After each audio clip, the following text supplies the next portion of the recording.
Is it as hot where you are as it is here in Texas right now? Man, guess that means it's summer and it's time to update the old TBR.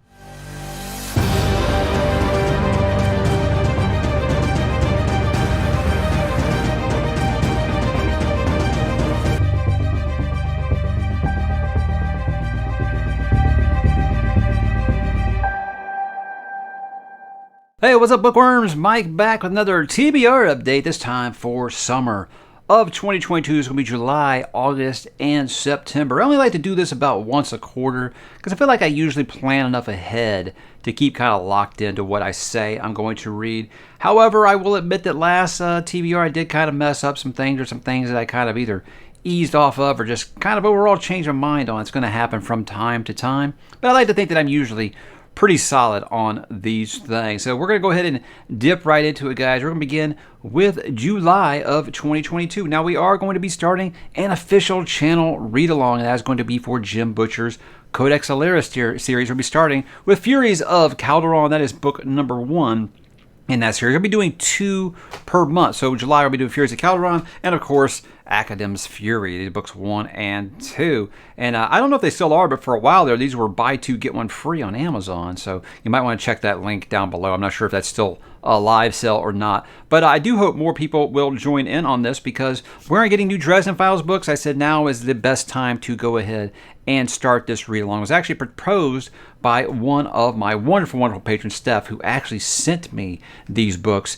And she asked if I would like to do a read-along, and I said absolutely. So we are going to do those together. And we've already got a pretty big group on the Discord, but jump on the Discord if you'd like to join us for those two. Don't know a ton about the series really up to this point, except for what I was kind of sold as it's the Roman Empire meets Pokemon, which is like, okay. But even that, I feel like that's kind of been blown out of proportion. Some people said that was really like a bet from an associate of Jim Butcher. I want to say that he told that full story when I actually did talk to him on the channel about 1.5 years ago. So, I've slept a lot since then, guys, so I don't really remember everything. Then I'm going to be continuing with the Greenbone Saga. That is Jade War.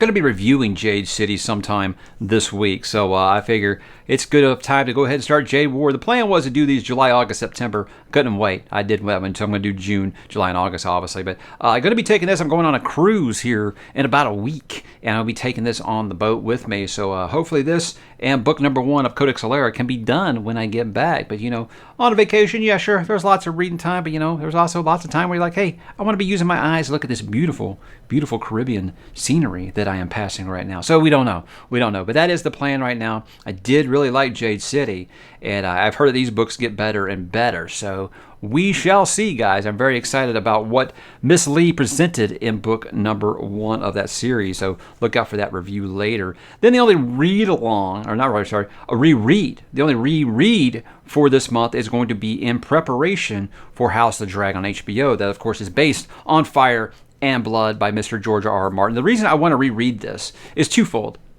One, if you have read this before, a lot of those Targaryen names, they all kind of sound similar. So I could use a nice refresher before that starts because we are going to be doing an after show on the channel for House of the Dragon. It's a series I talked about recently. I talked about why I think the show will actually be good. Like, I know there's still a lot of complaints still about the way that Game of Thrones ended, but I do think that this story has enough meat on the bone for them to adapt this source material, which was something that HBO was very good at. It was when they moved away because there was no more source material that things really fell apart with that series. But with this, I think they can tell a really, really compelling drama. So I want to revisit this. The second reason being, when I read this when it was brand new, guys, I was so grumpy that it wasn't Winds of Winter that I think that kind of ruined my enjoyment of it. So in hindsight, I can say it was a really good story. So I think that I need to just kind of reapproach it in, okay, I've come to terms with we're probably not getting the end of the story. Let me just read this on its own right and see how much I enjoy it this time. So say there's a small, I thought we were doing a read along with this on the Discord, but it seems like a lot of people already went ahead and read it. So apparently I got my signals mixed there. But I'll be reading it in July if anyone wants to join me on that. I think it's a really, really good story if you haven't read it yet. And then one we kind of been putting off for a long time. This one was me and Tamara on my Discord were actually talking about this. Another one of my patrons. We've been talking about this book called Ship of Theseus S. Doug Dorst and J.J. Abrams, which, I know a lot of people hear J.J. Abrams and they recoil, which I get. But this book has had nothing but over-the-top praise for how amazing it is. If you're wondering why it still has the plastic on it, the thing about this book apparently is it is very much an immersive experience.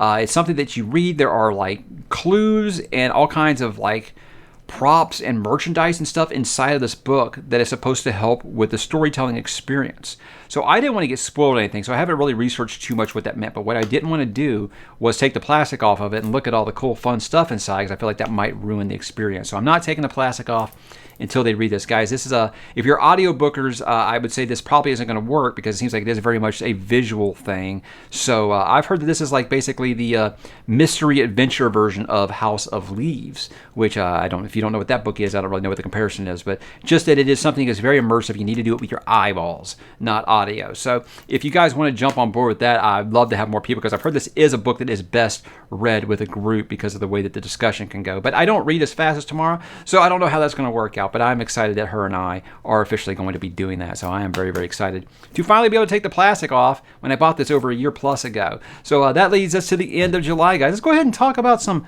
August now.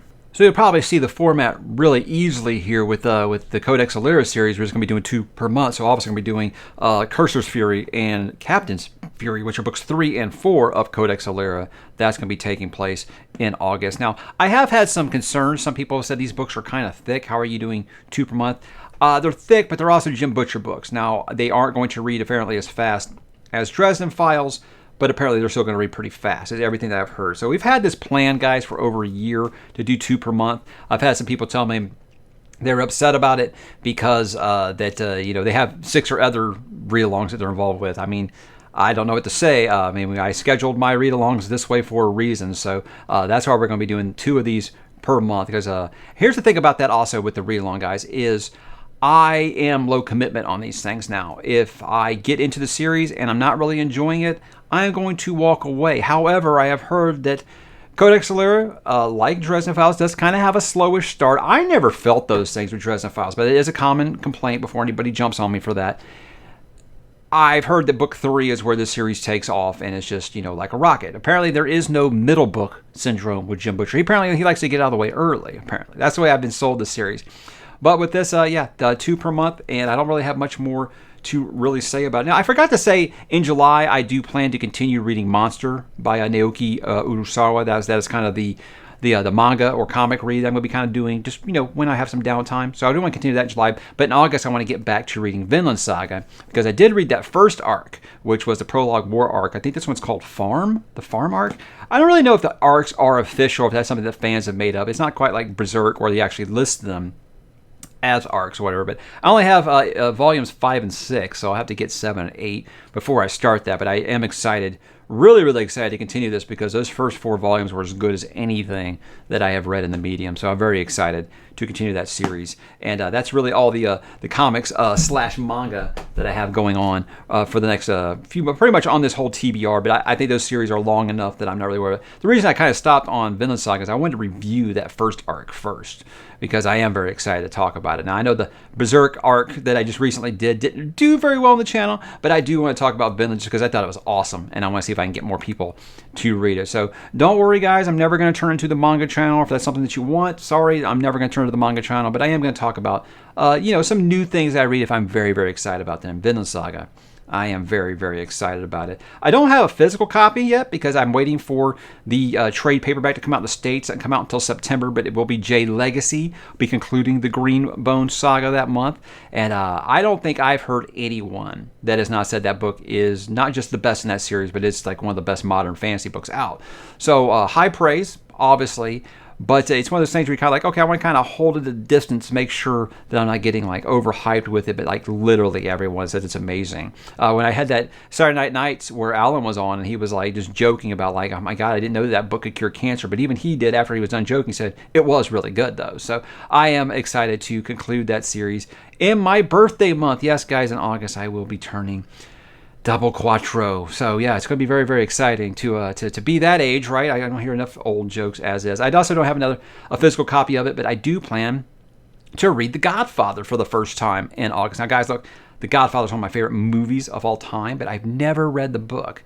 I really, really wanted that Folio Society edition, and the thing was like, okay, yeah, it's kind of expensive, but then to ship it to the States was about half that price. So basically, it'd be like $200. So I think I'm just going to stick with my Kindle version. I've got The Godfather. I'm just fine with that. But Mario Puzo, obviously, I've heard that movie is very, very faithful to the book, so I am very excited to read it because that's probably one of the most quoted movies of all time from yours truly. I absolutely love The Godfather. And yes, I'll be honest, reading Jade City did make me think so much of The Godfather that made me want to read The Godfather finally. So if anything about Greenbone that I'm thankful for is it's finally going to get me to kickstart this plan to read. Now, I'd already planned to read that this year. This is just kind of made it a priority. I do want to get into visiting the Corleone family and see what makes it tick on the pages. And then another read along. Now, this is someone else's. I am not the one running this, but there are several on the Discord that are going to be doing it.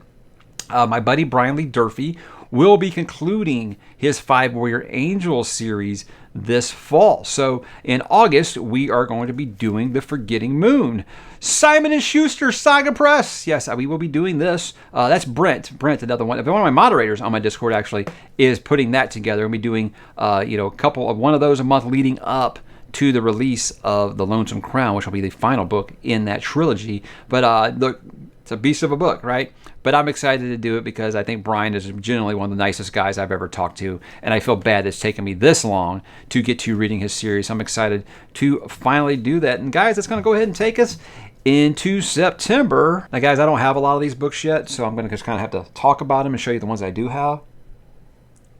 First, let's talk about continuing those read-alongs. This will be concluding Codex Alera. This is Princeps Fury and First Lord's Fury, books 5 and 6 of Codex Alera. And you know what? There are new covers of these out. I think, I don't know if they're in the States or not, but one of my moderators, Jane, she's actually part of this, and she sent a picture she's got these really new, awesome, slick covers that all match, and they look awesome. I think they're actually printed by Orbit, so I'm kind of jealous of those. But you know what? The words on the inside look the same. But I'm just saying there are lots of versions out there if you want to get into it. So we're going to find out about Codex Alera. What I kind of said earlier about, like, I have no problems dropping out of a read-along if I'm not enjoying it. Look, I don't going into this expecting not to like it. I'm just saying I don't want anyone saying, hey, in that video you said you were going to read that, and then I schedule my schedule around your schedule. Hey, some things change. I don't really DNF books, but I will DNF a series if it's kind of losing its way. But I do plan to give that at least to the end of book 3 before I decide if I'm going to continue or not. So, take that at face value. I do expect to keep doing it, especially if the conversation is really, really good on the Discord. The discourse is good on the Discord. Did that because my wife the other day just finally learned that it was not called Discourse. It was actually called Discord. So shows you how much time she spends on it. We'll be continuing that read-along of 5 Warrior Angels with the Blackest Heart. Is his covers just legit or what? Yeah, Brian's... He's got a great, great artist. I don't know the artist's name off the top of my head, but really, really cool stuff. So, again, another mammoth of a book. And there is another mammoth book that will be coming out that month. It's going to be Stephen King's return to the realm of Portal Fantasy with a book called Fairy Tale, which obviously I am excited about. I'm excited to see him return to the fantasy genre, really for the first time since Wind Through the Keyhole. I don't know, some people might consider Black House, but again, anytime I've got King dealing with fantasy, it's going to be something that raises some eyebrows, obviously. So Dark Tower is one of my favorite series ever. So if he's going to find a way to tie this into it, which I would be stunned if he doesn't have a drop or two about the tower in there somewhere. A lot of people have speculated that cover, the stairs, is actually showing the Crimson King logo. Who could tell? Who can tell? But I don't think these things are an accident. And, there are other worlds in these. We'll find out. But I'm excited. Obviously, the King is returning to the realm of fantasy, and that will actually, I'll probably read the first, because I think it comes out like the first week of September, so I'll probably start reading that 5th Codex Alera book a little early, so I'm done with it in time for Fairy Tale, because guys, new Stephen King or new Joe Abercrombie release, they skipped straight to the front of the line. That's the rules here on Mike's Book Reviews, and that will be the rule here, because Fairy Tale will be the moment it is in my hand it is getting read. Very, very excited about it. That's probably my most anticipated book for the rest of this year, without a doubt. They Thirst, guys. That's the next Robert McCammon that I have decided to read. They Thirst apparently is a vampire horror story set in 1980s Los Angeles. So already I'm like, okay, so Robert McCammon's writing The Lost Boys. Sign me up. You missed it, guys. I just read Boy's Life. Loved it. I just read Swan Song. Loved it even more. I think that Swan Song's going to go down as one of my favorite books ever. I just thought that book was incredible from beginning to end. So I said, I have got to read more Robert McCammon, and I thought that They Thirst would be, at the end of September, would be a nice lead-in into October, which is always completely horror. So there's not a new release in October. It is always horror in the month of October. So I think that'll be a perfect lead into it. And that's kind of all that I have for those months. But guys, I do have some things that if I run into some extra time, which will definitely take some priority here. So I'm reading this right now. Three Body Problem, the first book in Remembrance of Earth's Past. Not that far into it to really say how I'm feeling about it. I'll just say that the first chapter was very uplifting, but I didn't want to commit to reading the whole trilogy because a lot of things I've been doing lately is where I'll read the whole trilogy for the month. I don't want to commit to that because I wasn't sure how I was going to feel about this one because a lot of people told me, the characters aren't that good, but the story's amazing. You know me, I'm all about them characters. So I didn't want to commit to it, but I am reading this right now. So if I do enjoy this, I'll be fitting in the books 2 and 3 whenever I can. If I don't actually get it on the schedule at that time, this fall, guys, the schedule is pretty much clear. I'll be done with read-alongs. No more read-alongs, no official ones. I'll be done with that, so I will be able to just kind of pick up whatever I want whenever I want, and it would be the sequels to this, given that I do enjoy this book. If I get some free time, I would definitely like to continue The Legend of Drizzt because I did love Dark Elf. I'd like to get into what is Icewind Dale would be the next one because these guys, these are super light reads. I read all 3 of the other ones in a week, so I don't imagine that it would be any different here. So I like what Mr. Salvatore created with the Dark Elf trilogy, so I'm excited to kind of return to the land of the Forgotten Realms. I'm going to probably continue the Legends of the First Empire, Michael J. Solomon. I'm almost done with book 4 in that. So I'll have 5 and 6. It kind of is one of those things where I'm kind of hit or miss on the series. I've liked some books. I've disliked some books.